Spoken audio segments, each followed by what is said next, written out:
Do you have a spiritual life?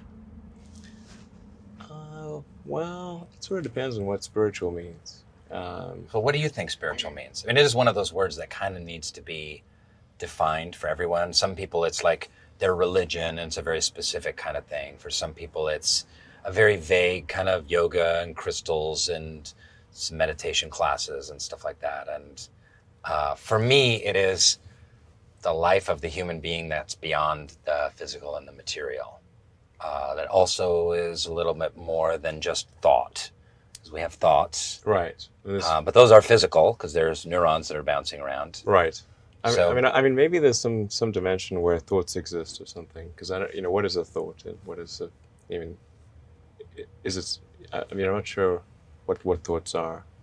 Whether there's some manifestation of thought in a way that is different from the physical dimensions we're aware of. And there's certainly things that we don't understand about the universe. But I'm less convinced that there's, say, some super consciousness watching over our every movement and kind of evaluating it against some criteria, and deciding whether we're going to go to one place or another when we die. I think that's unlikely. right, I think that's very unlikely, Right. too.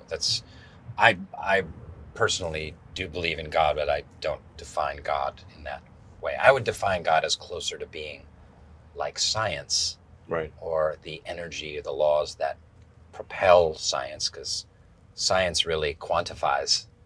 So what is it quantifying? Yeah, exactly. I mean, and it does beg the question: if there is some super consciousness, where did the super consciousness come from? So I think the most likely explanation is that complexity evolved from simplicity. That the simple elements over time combined to become more complex and arrived at what we are.